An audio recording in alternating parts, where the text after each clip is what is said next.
Go ahead, here B. I'm gonna say this. I do want to hear what Sandra has to say, but uh, look, society, society, it has a role in men, getting out of it, but not doing what they're supposed to do. But here's what I'll say. So, if you look at the history of America, and we'll just say with the African American culture, because we're the ones that really move the needle in a lot of different ways throughout American history. Um, and so, with that being said, go back and look at the slave days. I always go back and look at them. We just recently had a guest, Rashad McCants, former NBA player, and he has a book, and the first part of his book is the letter from Willie Lynch. Willie Lynch was a slave owner from Britain. Yeah, you talking now. Uh-huh. And so he was telling the American slave owners how to break down and buck break a slave is what the term is. And so the first thing they did was they took out the male. They took out the man. They embarrassed the man, humiliated him, Mm-hmm. raped him, In front of the slashed him female. in front of the female, Mhm. killed him, all those different things. So with that being said, like if you really look at the time, like you look at his letter and you make a parallel to the rest of the history, even going after slavery, it's the same thing. The Generational curses. Yes. And so Yeah, the that's only real. time that I feel like we really had stand up black men is really during like when we kind of started regaining, and like as bad as the time looked, but Martin Luther King's era, the civil rights era, where we had black families, we had families that were together. We had people they were bonded by the church, they were bonded by the movement, they were bonded by family, by faith, all those different things. And then we go from the 60s and the 70s were pretty much a kind of a wild time. Everybody's getting used to segregation. And then the 80s come, the crack movement, crack epidemic. Now you got black men going to jail at a high rate. 90s, they make all these ridiculous laws. People are going to jail, spending 5 years over an ounce of weed. Man. Like and so right now we're in a generation where a lot of men, and I'm speaking on black men. We can speak on other races too, but it's we're 20. I'm 27, 20, 28. You guys are in your 20s. Like we're still dealing. We have men that are still dealing. Men and women who are their our fathers, 80s and 90s. Some of them are still in jail now. And so what happened is then you have the welfare issue. When they said, well, if you don't have a man in the house and you're a single mother, we're gonna give you money. So some of these women were like, well, shoot, if the man ain't gonna do what he want to do, what he's supposed to do, I'm gonna step up and do it. So I need to figure out how to get it back. So it started with welfare, and then what is money? Why does the Bible say the love of money is the root of all evil? Whatever. Once you get a little bit of money, you're gonna want more money, especially when you have more kids. You got these women who got three baby daddies, 6 kids and three baby daddies, whatever the case is. I'm not trying to offend anybody, just keep it real. So then you got that situation. So I was like, I need more money. I need more money. So I'm gonna figure out different ways to get money. Now we got OnlyFans, and we got all these different aspects that have created. We've given women more of a chance to be independent, and so with men, then let's take the family dynamic. You took the man out the household, and now you got little boys growing up without fathers. They don't even know how to be a man. Mm. So their emotions and women, you guys know, and I'm not. This is not to be offensive. Just keep it real. Let's let the nature of a man versus the nature of a woman. You all are usually more emotional, nurturing. That's what you're supposed to be. That's why you're a mother. That's why you carry the child, because you have Mhm. the emotions. You have everything. You're connected to yourselves. You're connected to the child. You're connected to people around you, and most of the time your reactions to things are emotional. So with a man, it's like we think more reason, and we need a woman to come in and give us a little bit more emotion, so we can kind of balance that out. So we balance each other out. Now the roles now with the roles switching, nobody knows who's what, who's doing this, who's doing that. So now you got emotional men. Now you got women who are super trying to be super logical, but still fighting with the will to be emotional and feminine. So it when we talk about gender roles, yeah, I mean it the roles are reversing, and I think we're going against our nature of who we're really supposed to be and created to be. Sandra. I don't think that the roles have switched, but I think that the men have got more relaxed. And What makes you say relax? I'm gonna use one of my little situations. Uh-oh. Let's go. Getting Let's get it. personal. Let's get it. Let's get Don't it. say too much now. No. We live. I work crazy hours. I work in a hospital. I do surgery with surgeons. Being on call, I have to. I mean, I have kids. I have 2 little boys, and their dads are in the picture, and they take care of them.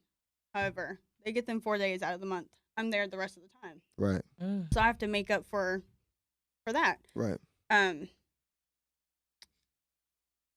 The people that I have come across, it's like they see you doing good. They see that that you don't need them because you are on it. You're taking care of everything, and so they fall back.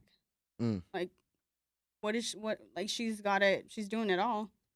Job, being a mom, taking care of the kids, like, just she's on it. She's on her stuff, and like, what do I need to go so hard for? Does that make sense? I agree, because me being a twin mama, go through the same thing. Like, they see that we're doing good, that we don't need them, but that doesn't mean fall back. Like, that means do more. If I'm here, be here. Yeah. I agree with you on that. I think with to your point, I think in that, and I don't know how many situations are specifically like that, but I'm glad you brought that up for the mere fact of, here's the thing. I don't like when women say I don't need a man, or I don't like when women say well, I can raise these kids, and I look, here's at the end of the day, and you're a great mother. I already know that because I know what you do. I know what you're about. I've known you for over 10 years. So I know exactly I know these boys are getting raised by a woman that's, you're going to teach them the right thing. You know what I mean? But at the same time, it's harder. It's going to be harder. It's going to be almost impossible for you to teach him how to be a man. I agree. So it should not be. I know nothing about that. Exactly. So it's like, it's the relaxation point. And so it's gotten to the point to a little bit of like a narcissism thing. It's like one without the other. But at the end of the day, like, a man, it's not about you. That's why I hate when I hear a woman say I got a child, but I don't need a man to raise. No, you do. It's not because that people get so caught up on the financial part and just being able to be there, this, that, and the third, but it's the emotional part. It's the emotion of being able to dictate different things that, like, a man, that certain things that a man can do and certain things that a woman can't do, and vice versa. So you need that balance. I was fortunate and blessed. Shout out to Gerald and Sylvia McKelvey, to be raised in a 2-parent household. And so I know, like, the more I grew up and the more I was around other people, like, I have a really healthy balance within myself, whether I saw it growing up or not, of both sides of myself. The nurturing side, I'm a really caring person. I have a big heart, and I credit a lot that to my mom. And then on the other side, I know how to be strong. I know how to hold my own. I know how to take things on the chin, and take things on the chest and move, and like, sometimes when maybe I wanted to react emotionally, and then I had to talk with my dad, and it was like, okay, nah, like, some certain way my mom would have said, you need to do this, need to do that, and it would have been all emotion. My dad's like, nah, just think about it logically. Look at what the bigger picture is. Look at what the consequences is. Look at what you did here, and do that. So, like, when you take the man out the picture, like I said, you just have that woman aspect, then you might get a lot of emotion, and then a lot of men end up making emotional decisions that might ruin the rest of their life. I just think that at the end of the day, it comes down to, and you ask, like, how did this happen? I'll tell you how it happened. It's the message that we're getting that's getting pushed down upon us. Yeah. At the end of the day, I think the images of us are being tainted. Glorifying male and female. Yeah, glorifying. Social Like, media is really doing a lot. These like, celebrities. yeah, the Exactly. celebrities. That's and what I'm talking about. In their songs, like, sometimes I'll hear, I'm not even, like, Cardi B and Megan Thee Pretty Stallion. Like, girls. I'll listen to it, but Yeah. so I'll when I'm listening to it, I'll hear something. I'm like, yeah, and it's like, hold on, I agree with some of it, but not all of that. We're listening. We're listening to this stuff, Yeah. and we're not knowing. Like, we're thinking, like, yeah, the beat hard. Yeah, I like what they saying. They coming hard with it. I'm working out. I'm going to my job, but you're listening to it every single day. It's programming you, and you may think like, oh, I'm good. You know what I'm saying? It's not gonna change who I am, but it is. It's changing how you get think. into a situation, And and then then you you act like that. Exactly. So I say that to say, like, we are being tainted. Like our image has been tainted now, and that's why you're seeing what you're seeing. And now we've become. It's kind of been like a war in a sense. It's like, when did this happen? When did this happen to where male and female would just clash? And go ahead. I was gonna say, like, think about it. The devil, he was over the music. Yeah. Hey, if you want to go there, we can go there. We can go deep. You want to go there? Ooh, that's a little. We already deep. know. It's real deep. We can keep it on the surface Yeah. level. We can go there. You know, we can talk spiritual too. You know. Yeah, nah. It We know where it definitely- stems from. And to your point about Megan, and I mean, it's really bad right now, especially in the black community, because it's literally black men versus black women right now. It's horrible, and like we need each other, and you know, a lot of people are kind of speaking on social media based off their experiences. Look, I'm gonna keep it a buck. If I want to keep it off of the experience, I could say all women are terrible. I can say the same thing about men. I can then. exactly. Yeah. That's what I'm That's a saying. sound- that's a If I- sound I'm- bite. I'm- That's a Hey, that's a sound bite. sound bite. Let's keep it a buck. Like, no, I'm serious. Like, if I want to say based off my main experiences with women, it ain't that great. So, but I'm not going to do that, because at the end of the day, like, I understand that I've been around really good women. I've been around women that take care of their man. I've been around. I mean, it's not like all of y'all are unmarried. I mean, married, unmarried. Like, some of you, there's women out here that got married that were super happy husbands. I got a few friends that's like that. I got some of my closest friends are my age and probably about to be already engaged and married within the next couple of years. So I know it's out there, but you know, we can't It's always. just harder to find right now. It is harder to find, and So so everybody's on this weird wave, and they're all just But going with it. Nobody see, wants that to goes just. with the intentional thing, though. So you gotta attract it. Mhm. Like, once you start attracting that, like, you start coming, like, to where you in tune with yourself, that it start coming to you.